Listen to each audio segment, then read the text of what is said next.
An Australian senator has shot the UN for endeavouring to constrain the nation into tolerating illicit foreigners, advising the office to FID a law to their face.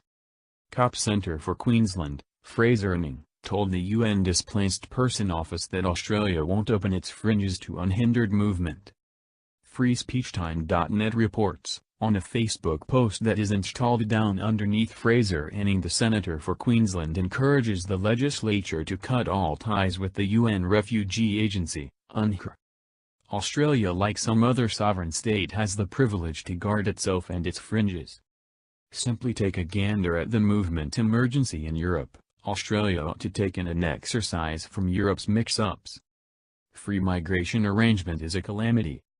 The Palestinian Authority says Australia's choice to withhold subsidies over installments to jihad killers is an affirmation of war. Indeed, by saying this, the Palestinian Authority proclaims Australia as a true blue focus for psychological militant assaults. Clarify that Australia has not sliced its guide to the Palestinians.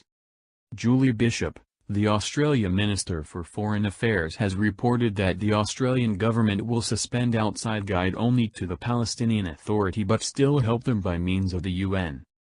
The Australian government has halted straightforwardly financing the Palestinian Authority over its dubious strategy of giving cash to sentenced Muslim fear-based oppressors and their families for executing heathens. The installments originating from the financial plan of the Palestinian Authority signify more than $330 million every year.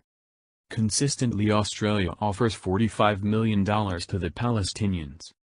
Be that as it may, now instead of giving the cash to the Palestinian Authority, which pays pay rates to Muslim fear-based oppressors, Australia gives the cash to UNRWA, UN organization in Gaza which is controlled by Hamas, and other UN offices in Gaza and Ramallah. At the end of the day, the Australian government takes $45 million of citizens' cash to subsidize the Palestinians.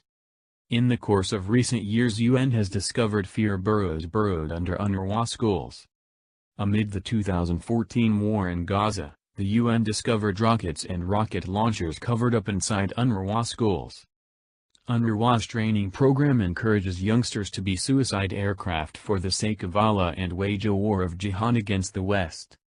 Australia must slice all its remote guide to the Palestinians, including all the UN organizations in Gaza and Ramallah, that are being utilized by psychological oppressors of Hamas, the Islamic Jihad and the Palestinian Authority. The Palestinian Authority is going to lose its fear-mongering financing from USA, Canada, UK and Australia. Consistently, billions of dollars of American, Canadian, British and Australian citizens' cash go to the Palestinian Authority. Palestinian Authority paid terrorists nearly $350 million in 2017, worth 7% of its financial plan and an amazing half of its outside guide receipts. The Palestinian Authority pays $580 every month to Muslim fear-based oppressors who are condemned to 3 to 5 years in jail. Psychological oppressors who are condemned to 20 years or more in jail get $2,835 every month. As it were, the individuals who carried out more extreme violations and were associated with killing Christians or Jews get 5 times more cash every month for whatever remains of their lives. Western nations must quit subsidizing the Palestinian Authority.